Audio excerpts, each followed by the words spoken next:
It's nice to see so many new faces here, so welcome. I also would like to thank the John Templeton Foundation for their support in providing some food for today, and John Locke Foundation in helping to publicize and get the message out there about the event today. My name is Paul Griffin, and I'm president of the Campbell Law Federalist Society. A lot of you may be familiar with our organization, but some of you may not. So let me read you a little bit about what it is we do. The Federalist Society is a nonpartisan, conservative, and libertarian organization dedicated to fostering balanced and open debate about the fundamental principles of freedom, federalism, and judicial restraint. The Federalist Society seeks to educate the legal community through its programs and publications about how limited constitutional government based on the rule of law can have a positive effect on law and public policy. Now, most of you are here today because you were either highly interested in the topic or there was a free lunch involved. Either way, I'm glad you all came. The fact is that most Americans haven't really thought much about this entity that controls the nation's money supply. However, in the post-meltdown world, it is irresponsible, ineffective, and ultimately useless to have a serious economic or policy debate without considering and challenging the role of the Federal Reserve. To give you some brief history, the origins of central banking can be traced back to at least the 11th century, when the Knights Templar used their enormous treasury to form the first prototype of a central banking system. Many regard their activities as having laid the basis for the modern banking system. In 1791, the first Bank of the United States was chartered, and several years later it was failed to be renewed. As law students, many of us are probably most familiar with the Second Bank of the United States, established in 1816, and the landmark decision McCulloch v. Maryland, which upheld it. Several other systems have come and passed over the years. The current Federal Reserve System was established in 1913, and the history surrounding its passage is too detailed to discuss here. But I mention these events to highlight the important political, legal, and policy discussions that have surrounded central banking in our nation's history. To further underscore the importance of today's discussion, I will leave you all with a quote before introducing our guests. Mayer Rothschild, an 18th century businessman who has been called the founding father of international finance, made this point clear when he said, "Give me a control of a nation's money and I care not who makes her laws." So I urge everyone to pay attention today, and it'll certainly be an interesting discussion. To my farthest right is Matthew Martin. He is Senior Vice President and Charlotte Regional Executive for the Federal Reserve Bank of Richmond. He is responsible for branch leadership and outreach across the 5th District. He joined the branch as a regional economist in 2006. In that role, his responsibilities include analyzing regional economic conditions, as well as developing relationships with and educating the region's diverse constituents on the work of the Federal Reserve and the Richmond Fed. Prior to joining the bank, Matt Martin worked as an economist for Moody's and Economy.com. Other professional experience includes analyst with the Congressional Budget Office and a faculty member at Kent State University, where he taught courses in macroeconomics, money, banking, and economic history. A Pennsylvania native, he earned his bachelor's degree from the U.S. Military Academy at West Point, and after military service, he earned his PhD from the University of Delaware. So let's give Matt a round of applause for being here today.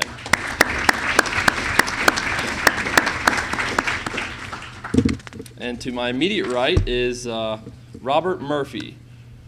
Rob received his PhD in economics from New York University in 2003, where he wrote his dissertation on capital and interest theory.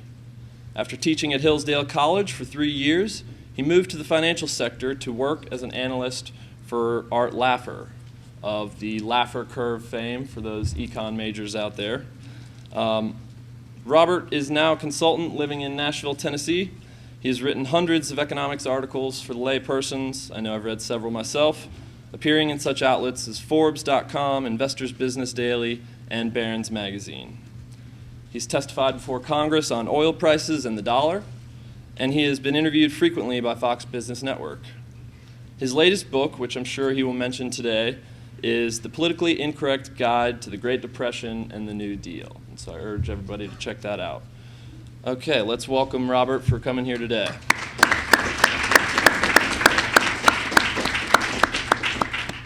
So our format is going to be like it usually is. Matt's going to come up and speak for 15 minutes. And then Robert will come up and do his presentation for approximately 15 minutes. They'll each come up and do a short little 5-minute response. And then I hope all of you will be actively engaged while you're listening to their discussion, and we'll have plenty of time for questions and answers at the end. So thank you. Matt? Thanks, Paul. So economists are supposedly fond of saying there's no such thing as a free lunch. So the payment is you got to sit and listen to a couple of economists. But I'm also gonna engage you before we even get started. I'm just sort of to set the stage here. I'm curious how many, and I'm thinking of the students, but others can respond as well. How many of you have had at least an introductory course to macro? How many have had an intermediate undergrad? How many, say, a graduate level econ course? We've got a few. Okay. With kind of that as a background, let me first say thank you for the invitation. It's a pleasure to be here and to be able to say henceforth that I was a panelist at a Federalist Society meeting. I think that's kind of cool. And a little bit about my role. So I am an economist, but I consider myself more of a business economist inside the Fed, which is a little bit different. So we have basically like an academic department. They don't have a teaching requirement. And it's a lot of theoretical economists thinking big thoughts as they relate to money, banking, and policy. And my role is a little bit different, which hopefully means that I'm someone who can bridge the gap between how economists of that ilk talk and the general public. I don't know if that's true, but that's kind of the trade-off here is you're going to get a non-theoretist sort of distilled version of a framework that is most frequently used at the Richmond Federal Reserve Bank. So if you're not familiar with the Federal Reserve System as it's set up, it was, the doors opened in 1913. We are actually the third central bank this country has had. The immediate roots that led to the Fed were a series of banking panics, the one in 1907 being the one that led to some action. But as a country, we've always had a distrust of centralized power, particularly financial power. So there was concern about creating, like the first two central banks, a centralized institution that was wholly in New York or even DC. So we essentially have a federated structure, 12 regional Federal Reserve banks that all have input into the monetary policy process, as well as then the Board of Governors in DC. So the Richmond Fed is one of these 12 regional banks, and not all banks have the same approach. So you're going to get what is generally the approach for the Richmond Fed. The Richmond Fed. Let me first say what this framework for thinking about policy isn't. It isn't your father's Keynesian economics. So let me briefly talk about a couple of the features of kind of traditional Keynesian economics. One is you tend to talk about these shortfalls in demand. In other words, the business cycle where you have a recession results in some sort of inefficient macro outcome. And so it's inefficient, you've got unused resources. This is kind of how in the popular press we usually talk about recessions. And so you're going to use either fiscal or monetary policy to try and stimulate demand because it's a shortfall in demand that's the problem, and that's going to be the corrective. So if those of you that said economics courses, this is raising bad memories. Remember, at least it's been 6 or 8 years since I've taught one, but you draw your little diagram with the 45-degree line and the consumption function. Yeah, I see. Yeah, so. That now your lunch definitely isn't free because I just raised some bad memories there. So that's not what this is about. The framework I'm going to talk about falls under the umbrella of new Keynesian economics, okay? And it's more of a synthesis of some developments in the macroeconomic field in the last 20 or 30 years. Here are a couple of the key features of this approach. And if you want to reference, by the way, to look into this further, Gregory Mankiw is probably the, call him the father of modern new Keynesian economics. That's he actually has a blog, and then of course he has a lot of books which he pushes on the blog. So a couple of the features. One is households and firms have rational expectations. So this is something that developed in the 1970s, the concept of rational expectations. It's the idea that firms and households incorporate all available information and are forward-looking. Up until that point, most economic theoretical developments sort of, and because of the math and econometrics involved, sort of had a view that households and firms were backward-looking. So this was a different development. So if there's new information comes along, households and firms will incorporate that, and it means expectations are going to be important when you have rational expectations as a feature of your approach. The second one is something called real business cycle theory, and that's a foundation, second foundation of this approach. And it's the idea that business cycles aren't necessarily inefficient. So that's the old traditional Keynesian approach. If you had a recession, it was an inefficient response to some shock to the economy. Real business cycle theory says you have an exogenous and outside force acting on the economy, but there is an efficient response to firms and businesses that could mean that you sort of have an efficient allocation of resources even if the economy's in a recession. Perhaps a good example might be the late 1990s and the recession going into 2001, where you had a lot of new technological development and innovation being incorporated into the production side of the economy, and in fact the build up to Y2K, and thereafter then you sort of surpassed the hurdle there, and there was a different response then, all related to innovation and technology. So that would be the second feature. So rational expectations, real business cycle foundation. The holdover from traditional Keynesian approach, though, is the idea of nominal rigidities. Typically we refer to them as sticky prices or sticky wages. So these could come up for a number of reasons. So you could have, if you recall again back from your economics courses, the discussion of something like menu costs, where it's costly to change prices on a frequent basis. The term menu cost comes from thinking about a restaurant where if they had to change their prices every day, they'd have to reprint their menus, and that has some cost to it. So they're probably going to change their prices on a less frequent basis, even if their costs change in the interim. Thinking more broadly, though, you have a lot of industries that are not really competitive, strictly perfect competition type markets.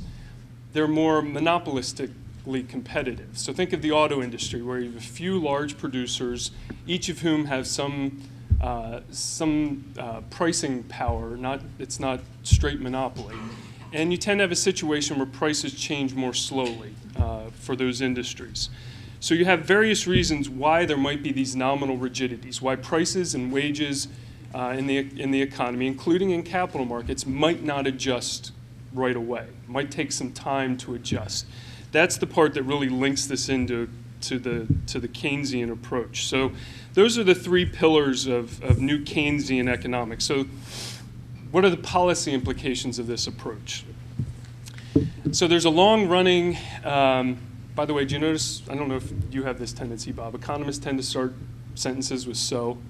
I don't know, I think it's a social backwardness on our part, where we have an internal dialogue going on, and the so is to indicate, now I'm gonna impart some wisdom on you, so pay attention now. It's a bad habit. So we talk about economists coming into the research department and earning their so's, kind of learning how to do that. There is a long-running discussion in macroeconomics about what's referred to as the neutrality of money. If money is neutral, then it has no bearing on measures of output or production. In other words, it doesn't have any bearing on, in some sense, a lot of the things we care about, GDP, employment, those sorts of things. And instead, it has only an impact on the price level in the economy. Under the new Keynesian approach, like a lot of other approaches before it, money is neutral in the long run. That is, in the long run, monetary policy only affects the price level, okay? Which means that the Fed, which has a dual mandate for stable prices and sustainable growth. That's our congressionally mandated dual mandate. It really collapses into a single mandate. Think of this like Animal Farm, where all animals are equal, but some are more equal than others. If money is neutral in the long run, then really the primary goal of monetary policy is low and stable inflation, because that's, in the long run, that's the one thing monetary policy can determine. But it does leave open then, though, the possibility that money is not necessarily neutral in the short run. That is, in the short run, monetary policy can affect these real measures of economic activity.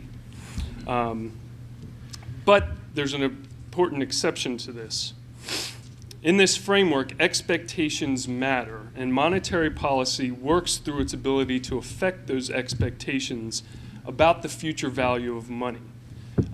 So simply put, if the public is convinced that the central bank's actions will keep inflation under control, their expectations will be that inflation will be controlled in the future, and those largely become fulfilled expectations. If the central bank does something that causes expectations of future inflation to pick up, then and then accommodates that through its monetary policy actions, that's when you have inflation down the road. So it requires those couple of things to happen. So in this framework, consider if a shock comes along, an outside shock that causes a business cycle. Well, let me step back a little bit. So let me explain this last point. I think if you've had an economics course, you were probably exposed to the Phillips curve. And in its original form, it's the idea that there's this trade-off between how much we produce or how low we want to push unemployment and how high we're willing to accept inflation. And so if you think of the 1960s, 1970s, policymakers basically thought that was a stable relationship. Sort of pick your poison. Do you want low inflation, high unemployment? High inflation, low unemployment, you could simply pick and choose. And then the inflation that took off in the 70s the 70s is when the rational expectations revolution took hold. It's the idea that relationship is not stable because expectations change. In other words, you might fool people for a little bit, put more money in the economy, get a real impact, but once their expectations change, then you've sort of curtailed that process. People now expect that inflation is going to be higher, and the ultimate impact is you more quickly get to the long run where money is neutral and all you've done is cause more inflation without having really gotten the benefit of the short run. So what that means is then if a shock comes along, again, this is the real business cycle part of it, what monetary policy should attempt to do in this environment is to replicate sort of what the natural rate is. So the target short-term interest rate for the central bank should try to mimic what that interest rate would be, which one would prevail in the market, if we sort of had a frictionless, non-sticky price and wage world. So you have prices and wages that are sticky, that take time to adjust. Monetary policy in the near term then tries to move the short-term interest rate to where it would be if we didn't have that stickiness occurring in the economy. So it tries to sort of move things along, get them faster to where they would be otherwise. But you've got this potential to affect expectations. So the best way to go about this is to adopt a policy rule that is, one, well understood, and two, has credibility around it. So that people say, central bank is broadly moving policy in line with a policy rule that we all know and understand. And so long as they're doing that, we understand that they're trying to mimic this process. In other words, trying to produce the natural rate that would exist in an environment where prices and wages aren't sticky. Okay? So there is a well-known rule out there to do this. It's known as the Taylor Rule, and it's named after John Taylor, who's an economist at Stanford University, was also Assistant Treasury Secretary for a while. And the Taylor Rule says that the central bank's nominal interest rate target should be a function of, I'll stick with the basics here, basically three things. Some ideal real rate over the long term, And then it should be a function also of the difference between current inflation and desired or target inflation. So if there's a gap where inflation is higher than it should be ideally, that would tend to, under the Taylor rule, it would tend to argue for a higher interest rate, which would tend to slow the economy down. And then the third piece is the gap, any gap between sort of potential output for the economy and what the economy's current level of output is. So in the current environment where GDP is well below its potential because of a very severe recession, that would argue that the central bank's target interest rate should remain quite low. And if you go back and look at it, and there's a lot of research on this, and there's a current actually debate on some part of it, but over the last, say, 20 years, the Federal Reserve has broadly followed a Taylor rule. If you go back and say, here's the data on GDP and inflation, what does the Taylor rule say the course of monetary policy should have been over the last 20 years?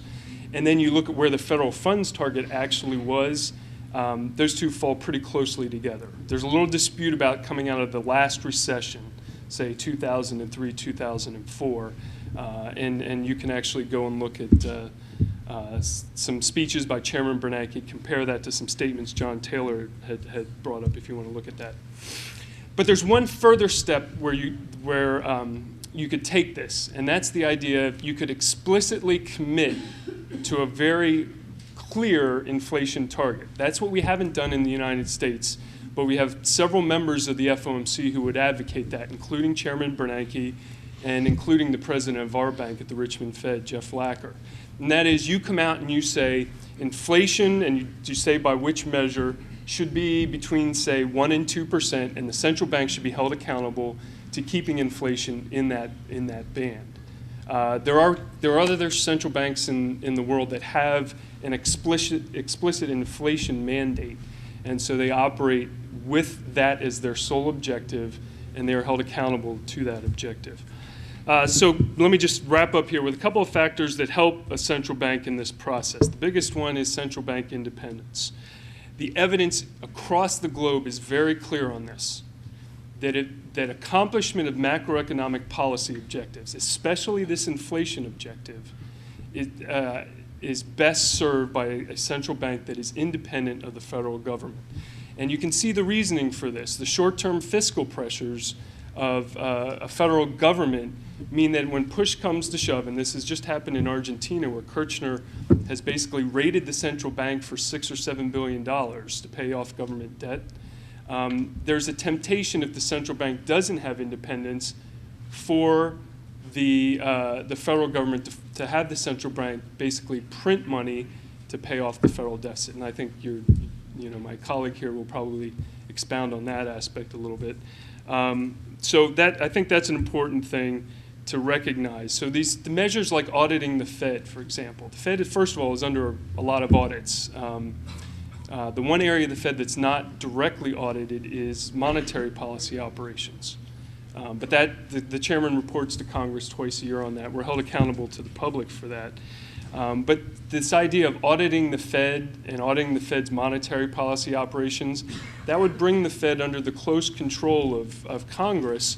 And you can imagine members of Congress who have a 2-year election cycle pushing for looser monetary policy to greater promote chances of re-election in the near term. And that short-term focus would keep the central bank's focus away from the long term and the long-term neutrality of money, where the central bank's only thing it controls is the price level. So that's important. And I think I'm probably almost out of time, so I have one other item, but if it's relevant, I'll bring it up in the repost. So thank you.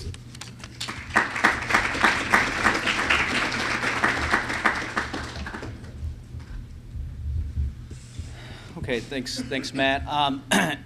Well, unfortunately, I was going to open up with a joke about the sandwiches, but both Paul and Matt already used that material. So I guess I'll just say that I'm a little bit self-conscious now that if I start something with "so," then he's going to think I'm pontificating.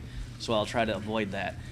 Before I get going, let me just make an announcement. This isn't for just pure matters of self-promotion, but I've put my website up here, my blog. This morning, I made a post, so just, and this might be on video, so I want to say it out loud. So if you Google Robert Murphy free advice, that's the name of the blog, or the URL is consultingbyRPM.com. So if you go there, and today is it March 23rd, 2010 is the date, the post for today, I have links for all the stuff I'm going to allude to in my remarks right now. Obviously, I can't get into them in too much depth. So if I say something that interests you and you want to go see, to read more on what I'm talking about, I already have a post up there for today. It says Federalist Society in the title, and you'll be able to see links to all these things. So what I'm going to shoot for right now, and I really appreciate this forum because I think it's great that Matt gave the sort of standard, if I can use the phrase conventional wisdom, like this is the framework that the debate starts on, and then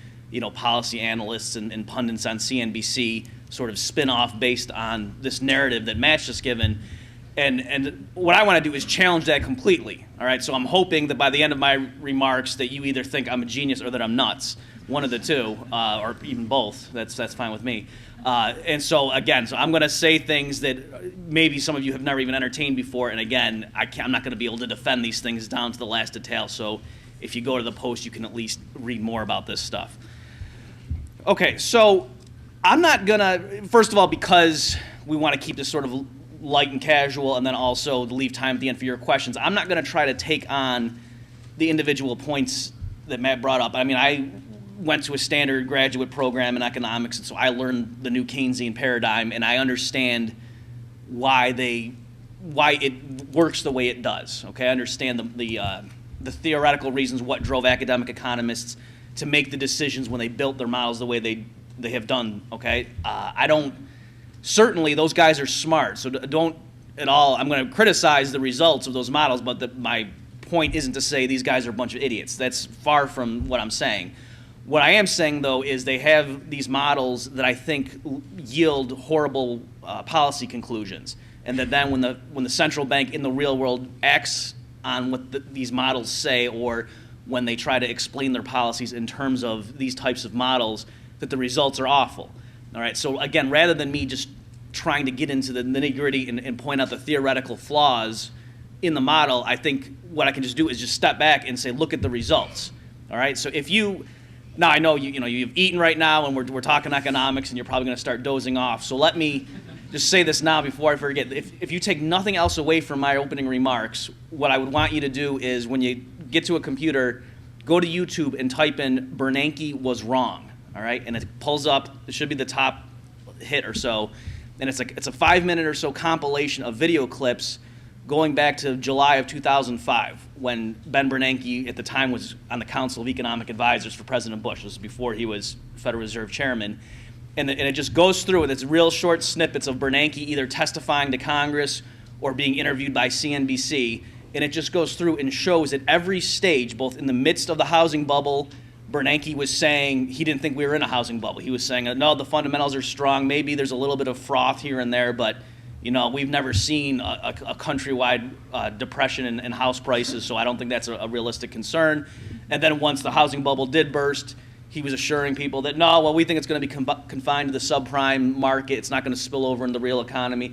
And just at every step, and I think it concludes, I think the last thing is he's given testimony, and I could be off, but I think it's like July or August of 2007, and he's saying that, yes, the housing bubble has, or I don't even know if you use the term bubble, has put a drag on economic growth, and that'll probably continue for a few quarters, but we expect 2008, the world economy with its strong fundamentals will pull the U.S. up and will continue towards our, back to our trajectory of long-term economic growth at full potential. Okay, so again, just at every step of the way, completely and utterly wrong. All right, now my point's not that Ben Bernanke's an idiot. He's not. He's a smart guy. But my point is that, what more could he do for us to lose confidence in his ability to lead the Fed? And my point is not even to say, so we have to find somebody else. Let's get a better Fed chairman in there. What my point is that the Federal Reserve is a bad institution. In an ideal world, I know politically this wouldn't be possible anytime soon, but I think the only way you're going to avoid these constant boom-bust cycles, not to mention just the ever-present depreciation of the purchasing power of the dollar, is to get rid of the central bank. So for an analogy, back in the days of the Soviet Union, if Gorbachev or whoever called me over, well, I would have been a little kid at the time, but don't let my hairline fool you, I'm actually not that old. If Gorbachev called me over, or some Chicago school economists, real free market kind of guys, and said, my commissars or whatever in charge of car production, we're always wasting steel, and it's always mismanagement, and my people, they don't like their cars as much as the cars that the Western economy seem to be producing. What are we doing wrong? Like, whose head should I chop off? Who should I replace? And he'd be missing the point. The point is, you can't centrally plan car production. Now, unfortunately, this analogy doesn't ring true anymore because the government in the United States has taken over car companies, right? So it's getting harder for me to come up with reductio ad absurdums because our government's so absurd. But you get the point, right? That standard free market people, it wouldn't be an issue of, well, gee, what model should we use to come up with optimal car design? The point is, that's what you have markets for. That you have competing entrepreneurs and market prices get set in this, decentralized manner, and no group of experts, no matter how smart, could possibly know how to plan the car market. All right. So by the same token, then, why would we think that there should be this group of centrally planning experts that are going to determine what the interest rate is? Now, of course, actually, there's many interest rates, and the Fed doesn't set every single interest rate. They set a few, the key federal funds target rate. But you see the point here, that it's not that I'm saying Ben Bernanke's the wrong man for the job. I'm saying that there should be no such position in a free economy or a free society, right? And so, again, just look at the results. Matt alluded to the Fed's dual mandate, that it's supposed to avoid macroeconomic disturbances to try to achieve stable and steady growth, and avoid price inflation, or maintain the purchasing power of the dollar. So the Fed was founded in 1913, okay, and since then we had the Great Depression, right? The stock market crashed in 1929, so the Fed had been on the job. It actually, I think, opened its doors in 1914, and so the Fed had been on the scene for 15 years at that point, and so obviously the Great Depression you have to blame on the Fed. I mean, they were in charge. The Fed's ostensible mission was to prevent the kind of financial panic that had occurred in 1907, and the Great Depression was far and away much worse than what happened in 1907. And then economists thought, okay, yes, we screwed up in the 1930s, but we've learned from that. And Ben Bernanke famously told Milton Friedman at a birthday celebration in the 2000s at some point, I forget which year, famously said something along the lines of, "You're right, due to your work, Milton Friedman and his co-author Anna Schwartz, you've convinced us that the Fed caused the Great Depression, but thanks to your work, it won't happen again." And then now, so of course here that's what the topic of today's discussion is it did the Fed avert a second Great Depression? But I'm saying, keep in mind, even Ben Bernanke admits the Fed caused the first depression. All right, and so they have that working against them. The other point I want to make, and of course I can't prove this to you now, you'll just have to wait and see if I end up being right, is I think 5-10 years from now, people will look back at this period and say this was the second Great Depression. Okay, that right now, the opinion is divided. People think, okay, we finally hit bottom and turned the corner, and I don't think that's what happened at all. I think the Federal Reserve has just, at best, pushed back the day of reckoning, kicked the can down the road, if you will, and that we're going to get hit with a really severe double dip, is what they're going to call it. To give you an idea, people say, oh, what kind of recovery do you expect? Do you expect a W-shaped recovery, meaning the economy dipped down, came back up, and then we're going to dip again, so it's a W, or a U-shaped? And so my answer is I expect a toilet bowl-shaped recovery, that I think it's going to be like this for a long time, and then eventually, years from now, we finally might climb out of this. Now, my reasons for such pessimism are not entirely because of the Federal Reserve, that I think a lot of it has to do with what the federal government's doing, and I don't want to put words in his mouth, but I imagine that Matt and I are a lot more aligned when it comes to those types of policy disputes. But again, I do want to say that I think years from now, looking back, people who think right now we finally turned the corner and we're coming out of this, it's going to be analogous to people in 1931 thought they had hit rock bottom. Okay, you can go back and look at Wall Street Journal editorials and things from the 1930 and 31, and they kept thinking, okay, it can't possibly get any worse. This is awful. And of course, it did keep getting worse. All right, so what framework can I give you? So again, I don't want to try to go through and nitpick each little thing Matt said. understand the logic behind that position, but let me just try to give you an alternative. And what I'm going to be discussing has been called the Austrian theory of the business cycle. And where that term comes from, I talk to audiences and start talking about Austrian economics, and people think you're talking about the GDP of Vienna, and that's not what it is. What the term, it just has to do with the fact that historically, the founders of the school and its biggest proponents happen to be from the country of Austria. So that's where the term came from, that its critics actually originally derided it as, oh, that's Austrian economics, because the critics were in Germany. And so at the time, in the late 1800s, Germany was the center of culture and scholarship. And so to say someone's theories were Austrian was sort of a put down. All right, and so that's where the term came from, and then Austrians foolishly kept the derogatory term. And so now that's the name of the school that's stuck. So what does the school have to do? And again, I'm not going to be able to give you the full board thing. If you go to the blog post, you'll get a better idea.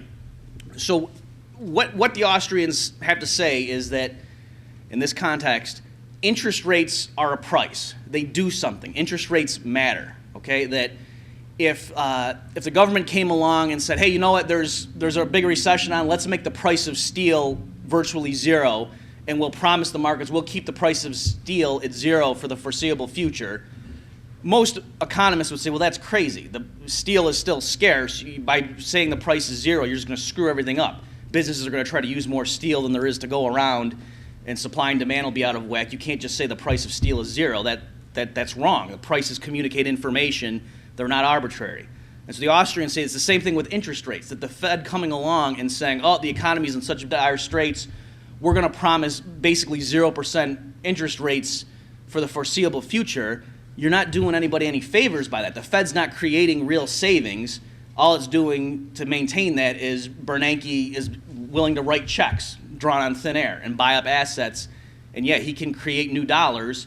And if somebody, an investment bank has a bunch of mortgage-backed securities that we think the people are going to default on, and so no one in the market in his right mind would buy those assets at par, Bernanke certainly has the power to come along and write a check and buy it at par and throw it onto the Fed's balance sheet, but he hasn't thereby undone the mistakes of the housing boom years. Right? He hasn't really fixed the underlying problem. All he's done is basically transferred that potential loss from the person who made the bad loans in the first place, or who bought the bad loans and bundled them up into a security, and transferred it to all the people who hold dollar bills. Because when that loss occurs, the Fed will eat it, and it'll just result in rising prices in the long run. All right, so that's the basic Austrian position. As far as the housing bubble itself, and here, this isn't even just the Austrians. More and more economists have come around to this view, and Matt alluded to it when he was saying that John Taylor has publicly criticized Alan Greenspan, the prior Fed chairman, saying that Greenspan fueled the housing bubble. That, remember, there was the dot-com crash, 99, 2000, you had the dot-com boom, and then it crashed, and that should have been, on paper, that should have been a really bad recession, and yet it wasn't. There was a soft landing that Greenspan provided, and at the time, people were calling him the maestro. And what did Greenspan do? He pulled interest rates way down. He pulled the federal funds target down to 1% by June of 2003, and he held it there for a year. And at the time, that was the lowest the Fed funds rate had been in at least about 40 years. I think you have to go back to like early 60s or even late 50s to see the last time that particular interest rate had been as low as Greenspan brought it. Okay, and the economy came back, and people were amazed. They said, wow, I can't believe with such a huge loss in wealth in the NASDAQ and the stock market generally, that recession over the early 2000s was relatively painless. And so it seemed like Greenspan did a great job. And then what happened? And also, there wasn't much consumer price inflation, right? You don't remember, it's not like the price of gas went up to $8 a gallon or anything during the mid-2000s. So it seemed like he did it. He's the maestro. He got us through that thing, and then he started raising interest rates back up, and it looked like we had dodged a bullet. But then, in retrospect, the Austrians and a lot more analysts would say what happened is Greenspan fueled the housing bubble. And he didn't really fix the problems. He just transferred it from one sector to another. And now, after the housing bubble has popped, the situation the economy was facing in 2007, and especially when the crisis hit in September of 2008, that was a lot worse than if we had just sucked it up and gone through the recession back in the early 2000s when the dot-com bubble burst. Okay, so at that point, a lot of people would have said, you know what, Greenspan should have just let us, take our medicine back then and trying to get us through with these low interest rates. And so now Ben Bernanke has outdone Greenspan. He's brought interest rates not just down to 1%, but down to basically zero, and he's held them there for at least 13 months now, which is longer than Greenspan did. Greenspan held it at that low rate for about a year and then brought it up. So now Bernanke has outdone Greenspan, and on the top of that, the last meeting they announced we're going to keep them this low for, I forget the exact phrasing he used, Matt can correct me, something like for the foreseeable future, right? To reassure people, don't worry, we're not raising rates anytime soon. All right, so again, if the Austrians are right and interest rates really communicate information, that what the Fed has done now is the exact opposite thing. It's doing the same thing that many people, not just the Austrians, agree fueled the housing bubble in the first place, or at least exacerbated it. Okay, let me just mention a few other points because I'm running out of time here. So I think what's going to happen years from now, people are going to look back and they are going to think that right now the investors, the analysts on CNBC and so on who are saying we turned the corner, we bottomed out, and now we're going to get through this, and we expect inflation is going to be under control.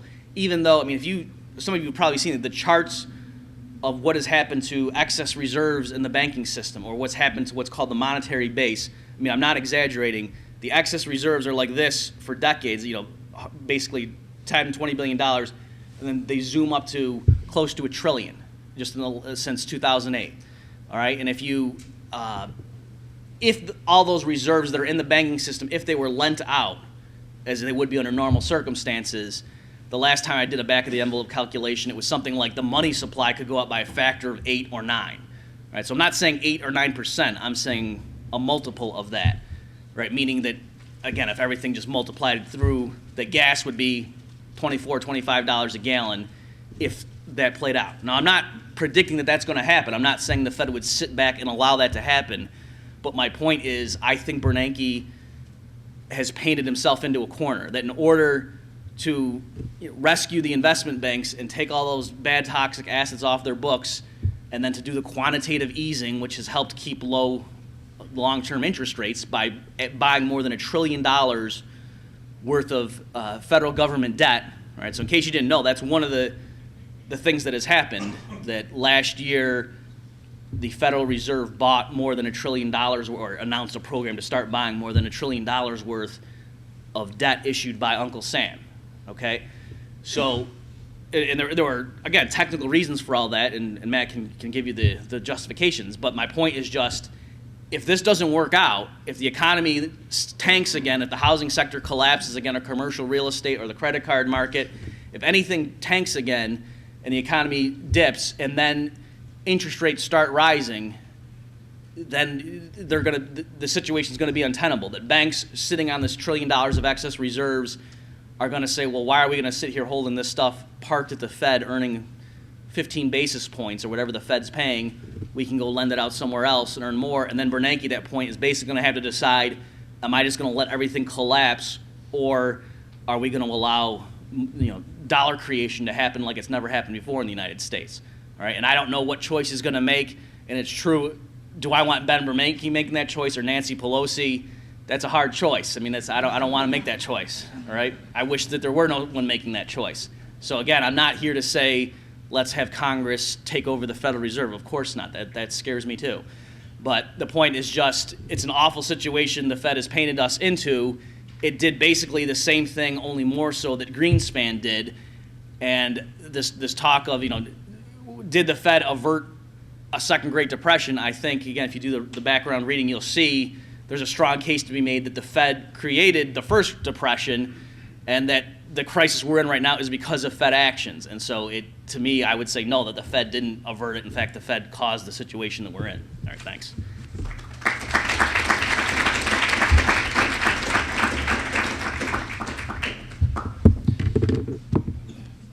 So Bob made a number of good points. I think I'm going to focus on a couple of things. By the way, now you know why we're called the dismal science, I think, right?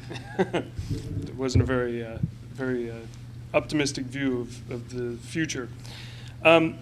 So one thing Bob said was, look at the results. And I'm going to admit up front, and you don't think you'll find anyone within the Federal Reserve System or elsewhere that doesn't admit that the Federal Reserve has made some mistakes. The 1930s being the chief among those. Whether you adhere to sort of Milton Friedman's story or some more modern versions of what happened in the Great Depression, it's largely a monetary policy story, which, by the way, a couple of times I've given presentations to high school teachers, and I say, I know you like to talk about Roosevelt and the New Deal, and this is probably more Bob's bailiwick than mine, but it's more of a monetary policy story than fiscal policy. And they're just crestfallen because all their lesson plans are around the New Deal and things like that. So what happened in the 1930s is the Federal Reserve, in response to what was probably a mild recession, contracted the money supply and the monetary base, which is the central bank's monetary liabilities, currency in circulation, and bank reserves. They actually went down. What's happened in this current episode is they've gone up, and as was mentioned, they've gone up quite a bit, primarily in the form of bank reserves.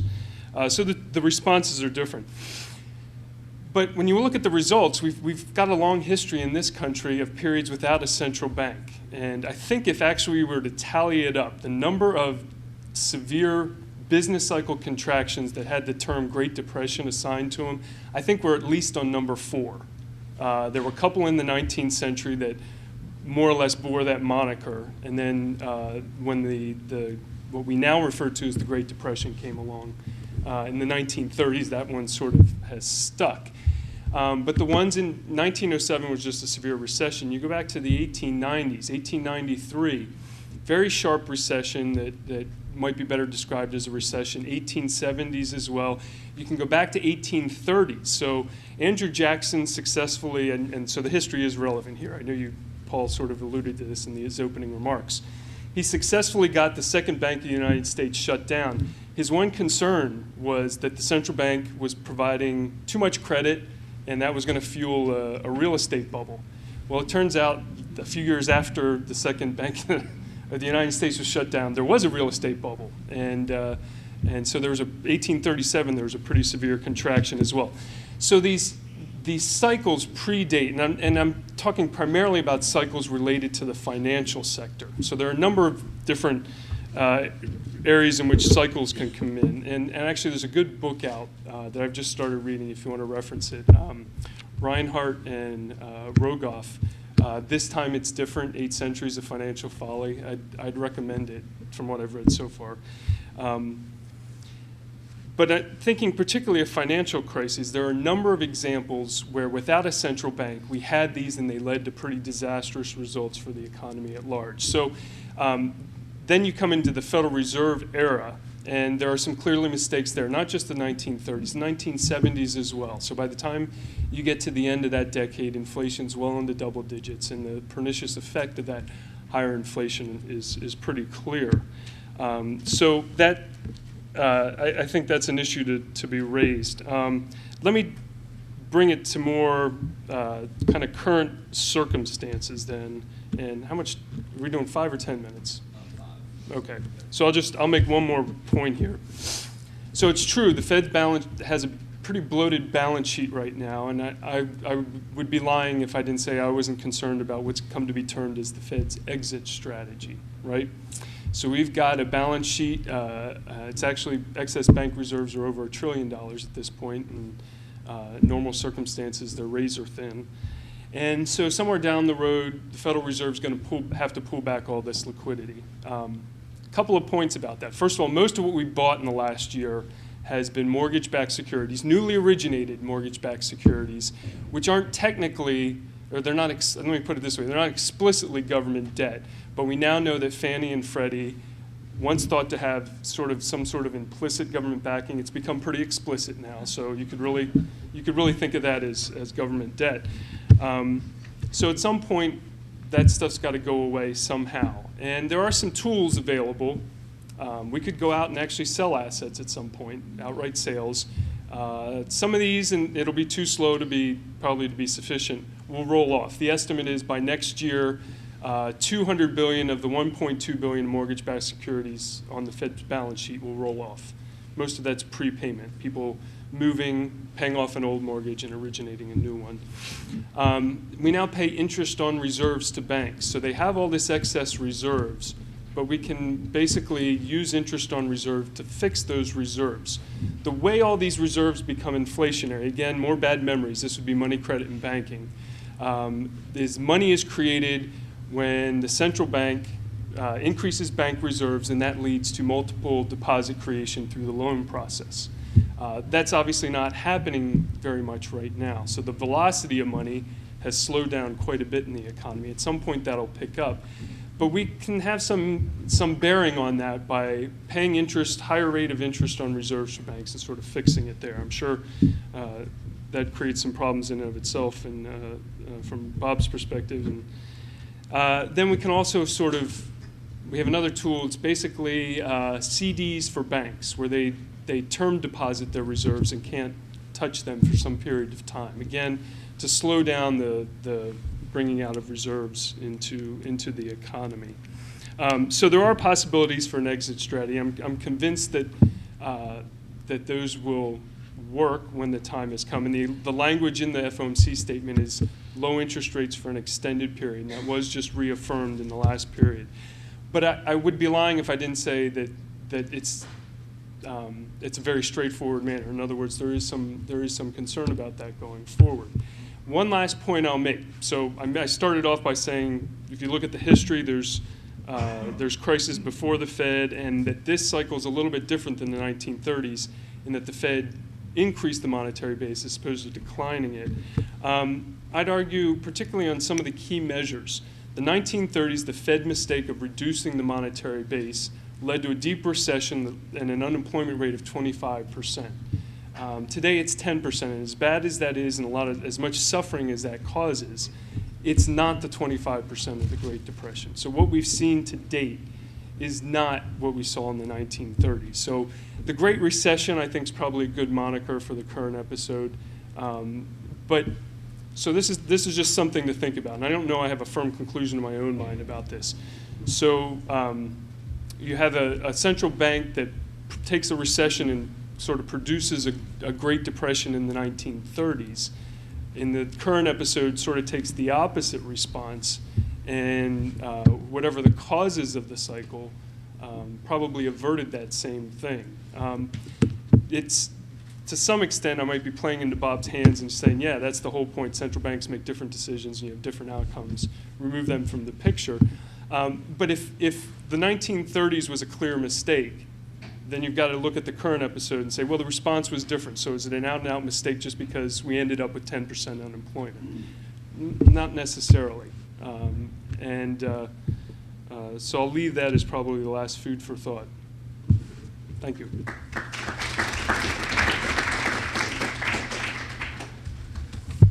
Okay, let me first, and I realize people are trickling out, so I won't be offended. Let me clarify calling it the dismal science, and yeah, these talks. I mean, I've been going around the country giving this sort of prognosis, and people are basically looking for a window to jump out of.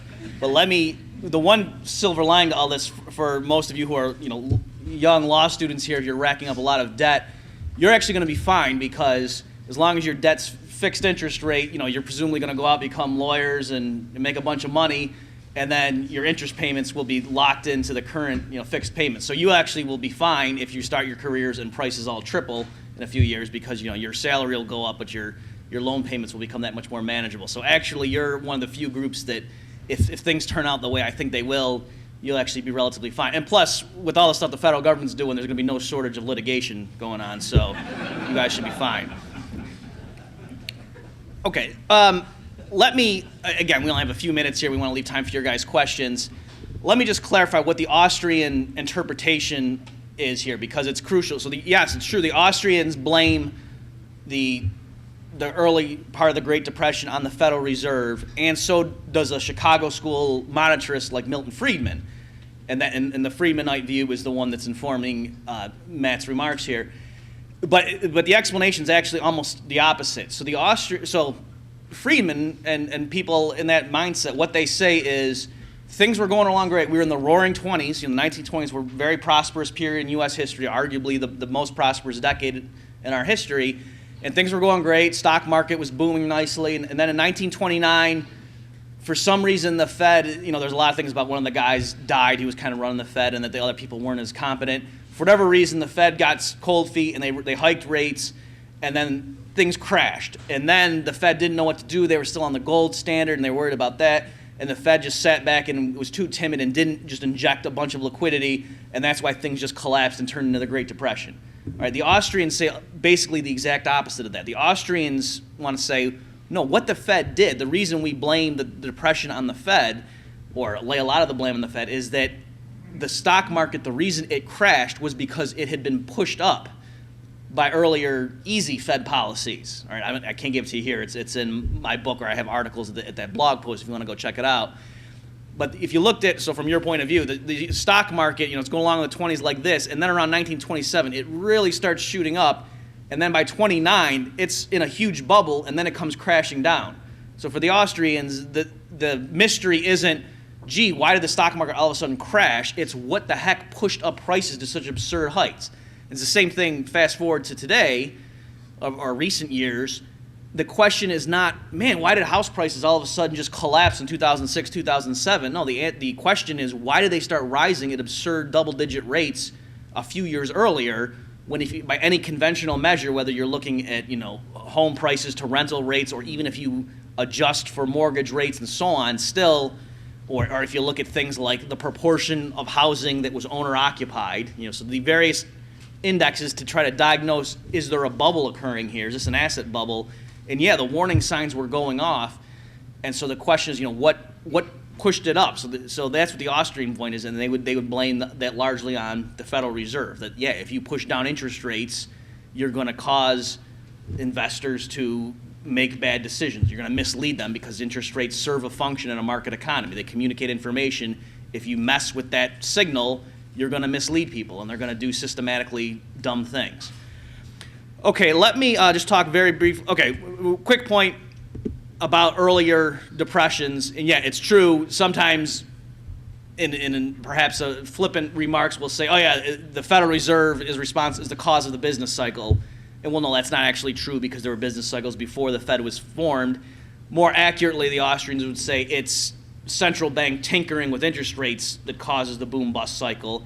And so, from our point of view, the Andrew Jackson episode is perfectly consistent, that we would say the central bank of the United States, fueled a bubble, set things in motion, and then when Andrew Jackson killed it, things collapsed.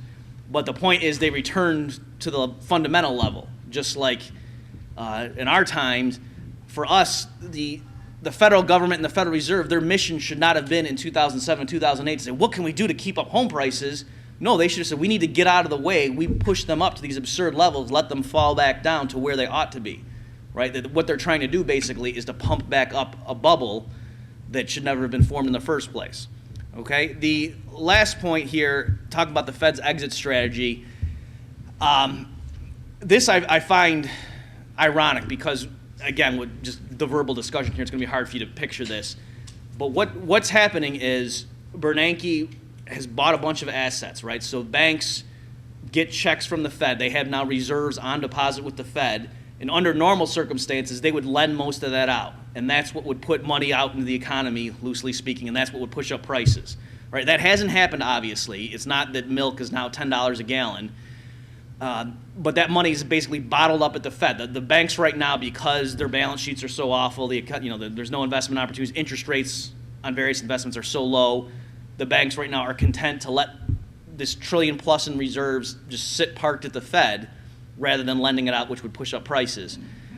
And so that's the problem. That's the problem. What's the exit strategy? How do we get out of this situation where banks have so much money bottled up that if they lent it out, we would have massive price inflation? And to me, it seems ironic to say, well, don't worry because we can just increase the interest rate that the Fed pays banks. Because what does that mean? It means that the reserves now are growing exponentially at a faster rate. So you're solving the problem of $1 trillion in excess reserves by increasing the rate at which those reserves grow. So again, it's just classic in my mind that all they're doing is pushing off the problem to the future, at which point it's going to be that much worse. So I don't think, I'm just touching on one component because of time, but that's one of the main things now that the Fed says don't worry, we have this under control. There's not going to be hyperinflation because we can just bump up the interest rate we pay, but that just exacerbates the very problem. All right, thanks.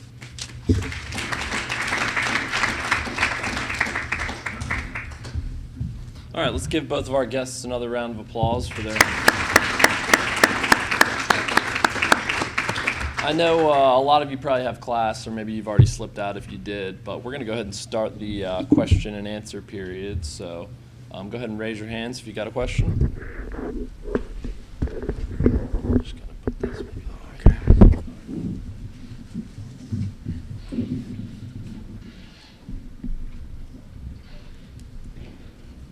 Mr. Murphy, in your ideal system, who creates money and who sets the money supply? In my, is this on? not here. Okay. Just it's In my, whoa. yeah, just clip. Okay. I can start doing my Darth Vader impression. Yeah.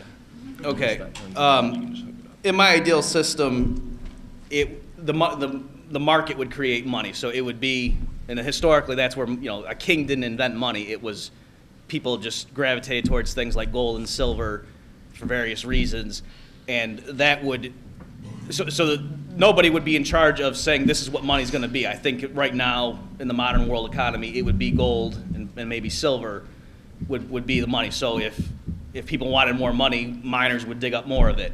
And as far as banking, I think that it should just be a regular enterprise, not get any special legal privileges, and that banks, if they have contracts with people for, you deposit your money with the bank, and if that's a demand deposit, it should be 100% reserves. And if you want to earn interest, that you deposit it, and it's a time deposit, and that's not your money, that you're buying a CD, and you can't write checks on that. And that would avoid, the fractional reserve system, and I think that would keep things, it would remove the monetary disturbances, I think.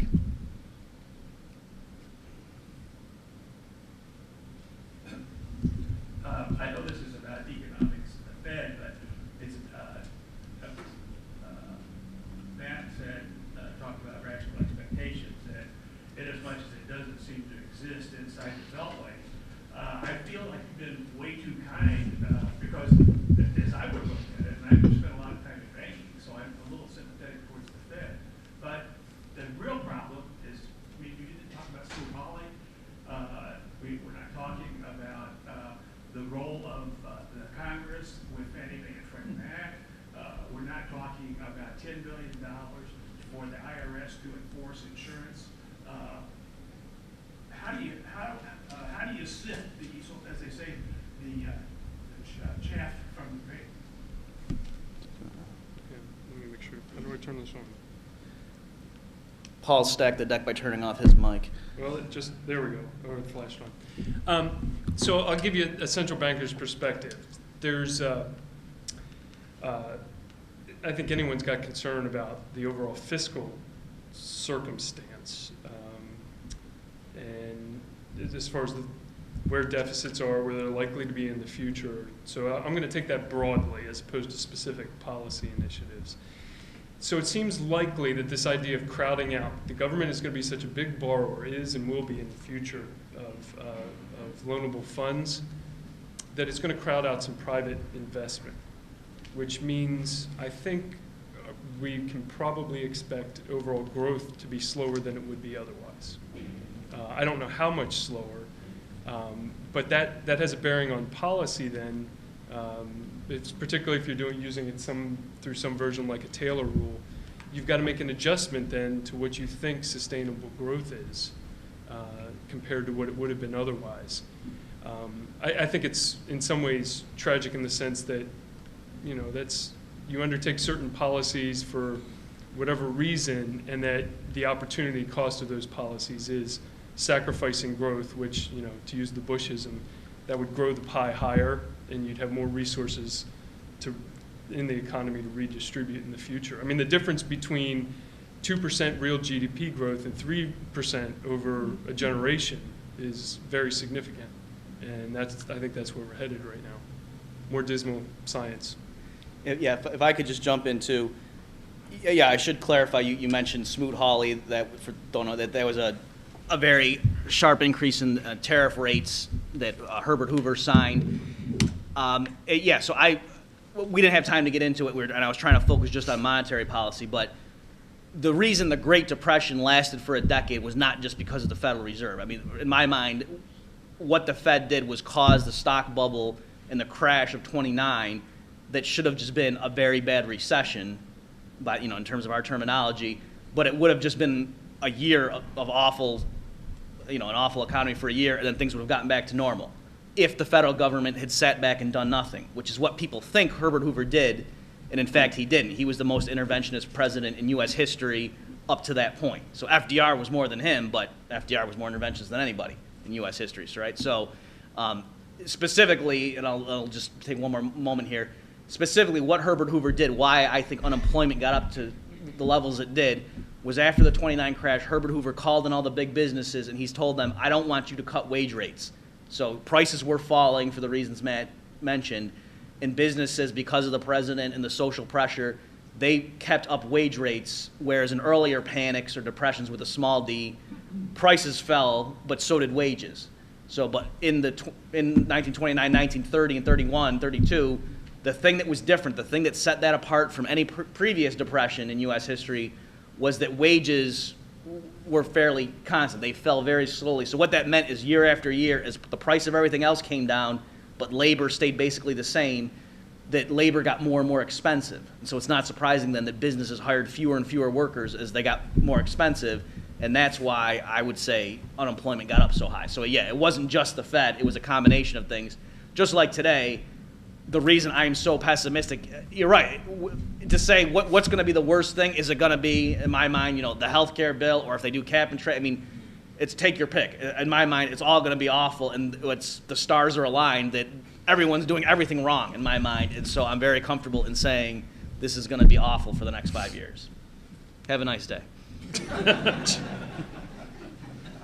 like to pick up on a point that Matt made. He said that the role of the central bank, Federal Reserve, and other central banks, I presume, is to give us low and stable inflation. Why inflation at all? It's my observation that central banks chiefly, their role chiefly is to assist the state in their depredations against private wealth and misallocation of resources. So why should we tolerate this at all? I'd like both of you. Sure, I'll take a shot at it first. So you're talking about a policy choice where you have a policy goal of, say, 1 to 2% inflation versus, what, 0? Is that? Could be? Zero. Could be deflation. Could be deflation. Well, you could have deflation. We've done that in this country. That's the story of the last decade or two of the 19th century, which is one of these Great Depression periods. And it's actually a story, we're on a gold standard, and the amount of new specie being put into the monetary system was not sufficient to accommodate growth. And I think there's a real case to be made that without a central bank providing an elastic currency, you essentially had a choking off of growth because of a lack of growth in the money supply. And prices fell. And I think at least the academic literature is pretty conclusive that deflation cycles, say deflation of just a few percent a year, can be much more damaging than inflation of 1 to 2%. So most economists arrive at the 1 to 2% as an inflation target to leave that little buffer so you don't get into that situation where you have deflation because it's been so damaging.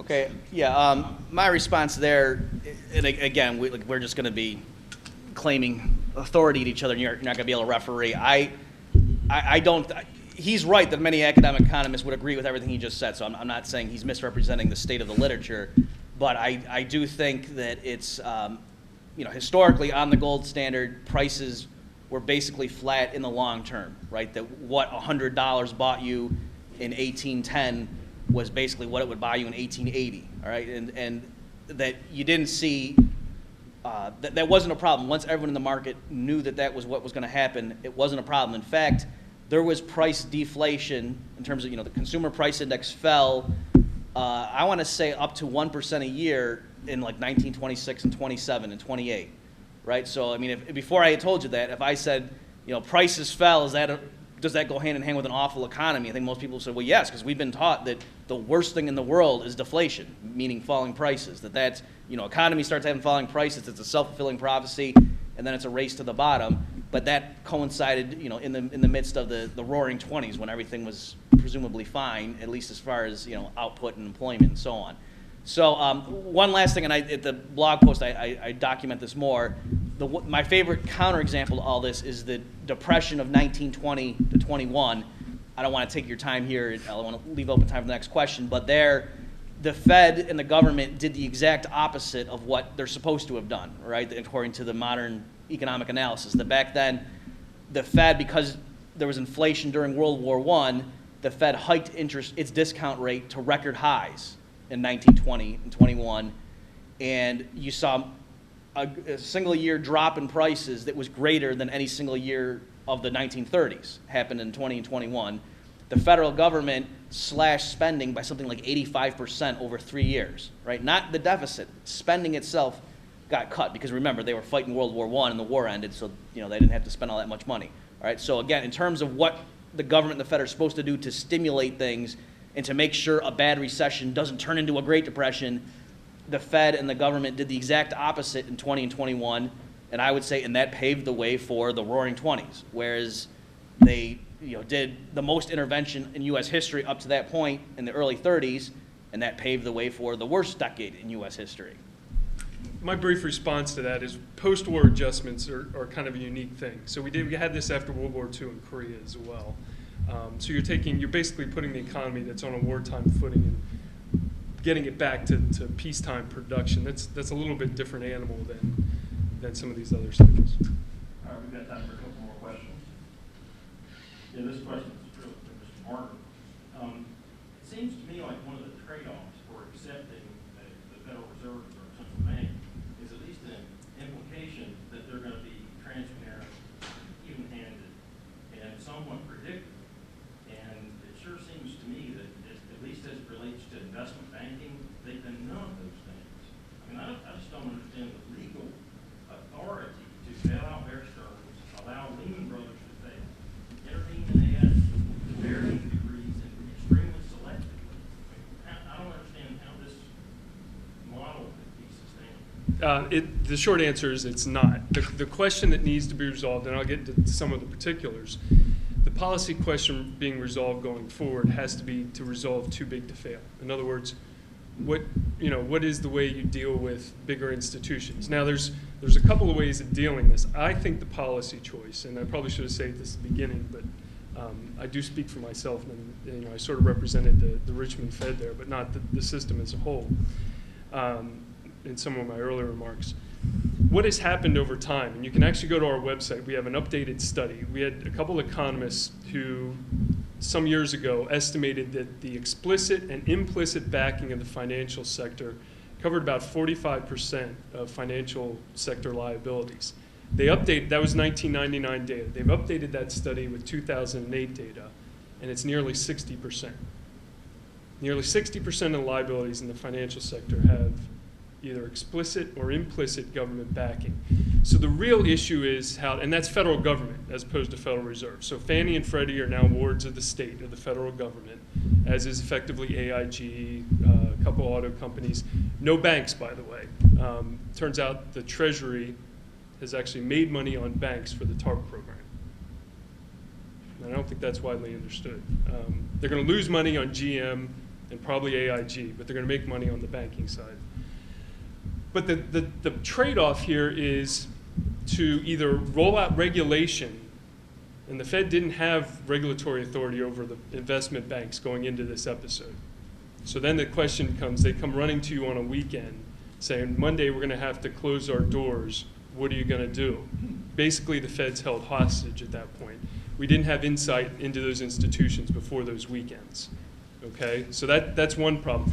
So you can extend regulation, and you can try and have the regulators who are always playing catch-up try and keep up with financial innovation, or you find a way to credibly scale back the safety net and say, these activities are outside the safety net, and anything, you're on your own with this. Now, the problem there is the credibility issue.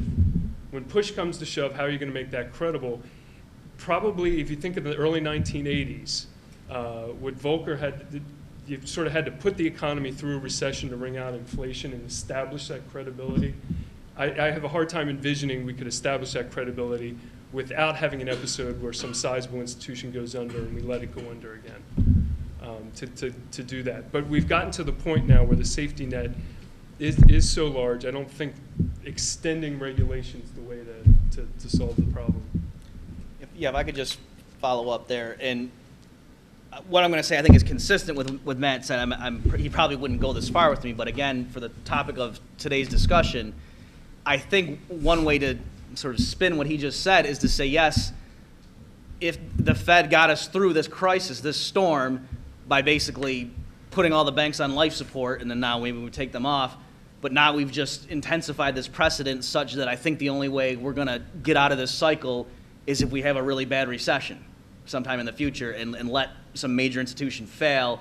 And it would have to be, it couldn't just be some little podunk community bank. I mean, it would have to be, to order to prove to the markets, we're serious, we're not bailing you guys out anymore, it would have to be a gigantic firm that would pull down a lot of jobs and, you know, that would pull a lot of firms with it in order to prove the credibility. So, again, I think that's consistent with what my point here has been, that at best, all the Fed has done is kick the can down the road and now just set us up for a crisis in the near future.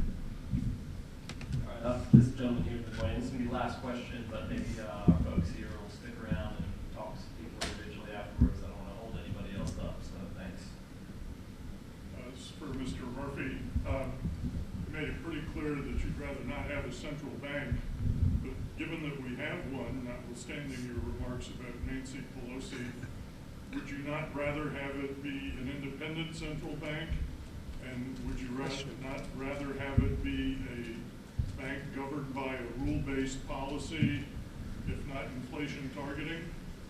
Okay.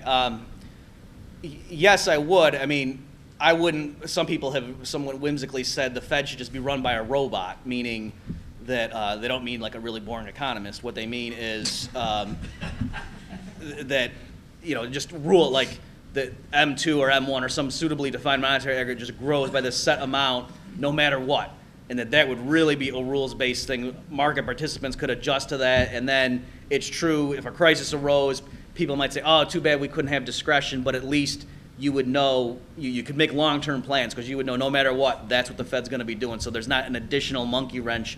In addition to my customers, them doing stuff and China doing this and that, you don't have to worry about what's the Fed going to do too. So yeah, that would be my ideal thing. But I don't think this sort of goes back to the previous question. I mean, to give you an example, when people talk about is the Fed's right now, I think, almost too independent in the sense that they're doing stuff we don't know what they're even doing. That I believe it was in December of 2008, Congress asked Chairman Bernanke, you know, we're not second guessing what you're doing here. Just tell us, who did you give money to? You know, which banks did you give these billions of dollars to? And he said, well, no, that would defeat the purpose of the program if I told you. And so, that's, to me, that's not a rules-based, predictable thing when Bernanke is bailing out people behind the scenes and we don't even know who's getting what. Yeah, let me respond to that. So, as far as transparency, so here's the part, I'll get to the issue with the lending to financial institutions in a minute. So the Fed puts its balance sheet every week, Thursday afternoon, on its website. I don't know any private sector institution that updates its balance sheet on a weekly basis and makes it publicly available. So you can look and see exactly what's on our balance sheet. That's transparent. We are audited by the GAO for all of our operations, save monetary policy. We are a significant provider of payment services in the financial system. Our bank regulatory structure, the operation of it, not the individual, not necessarily the results of individual institutions, that's all subject to GAO audit. We have our own internal auditors. We, as a regional Federal Reserve Bank, get audited by the Board of Governors and so on. So here's the issue with the tell us now who you lent to yesterday sort of call for transparency.